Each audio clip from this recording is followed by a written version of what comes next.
So what we're going to do now is to show you how do we evaluate and how do we assess the Achilles tendon rupture. So what I'm going to have you do, Thomas, please, can you lie down on your stomach and roll? Yeah, perfect. And come a little bit further down.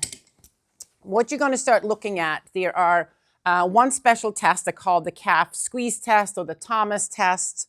But basically what that is, that you want to squeeze the calf and you're looking at to see when you're squeezing the calf if the foot is plantar flexing.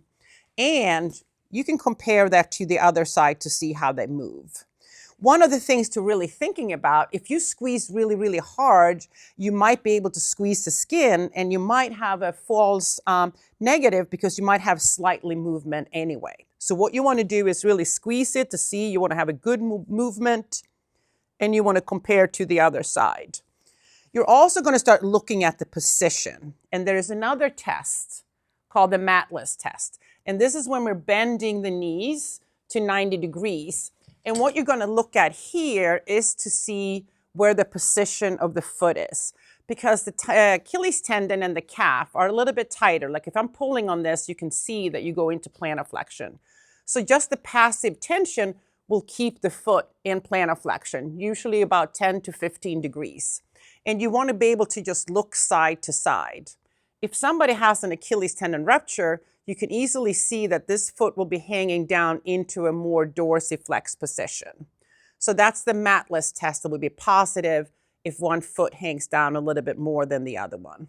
The other thing that we talk about a lot too is when you're coming down here is to kind of thinking about your palpation, right? So what you can feel, you can palpate along the Achilles tendon, and what you can feel is more of a gap in the Achilles tendon where there is no tension compared to the other side. What's important though is if it's gone like 24 hours before you see them, there's going to be swelling in the area. So that gap might not be as visible as you think, but when you're pushing on that area is going to be more mushy or soft compared to the tension on the other side. So those are the kind of the key variables.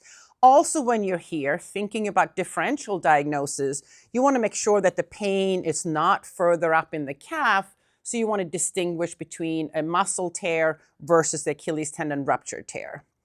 Often we also look at seeing if they can plantar flex. So Thomas, would you want to plantar flex your foot, move it down and relax, go back and forth a couple of times and moving it. And then you want to look at the other side. So you want to see that they can actually point their feet, because if you have a rupture, they're going to have a harder time doing that. Again, the caveat is, you can relax your feet, is that the calf muscle and Achilles tendon is not the only plantar flexor of the foot. You have the flexor hallucis longus that goes out to the big toe, and flexor digitorum longus, and tibialis posterior and the peroneals. All of those can assist with plantar flexion. So a lot of times when you see somebody with a rupture, they can actually stand up and they plantar flex, so you think they did not have a rupture, but they definitely did. The other thing you can do is if you plantar flex and you push a little bit, there will be a big difference in the kind of the resistance they can generate.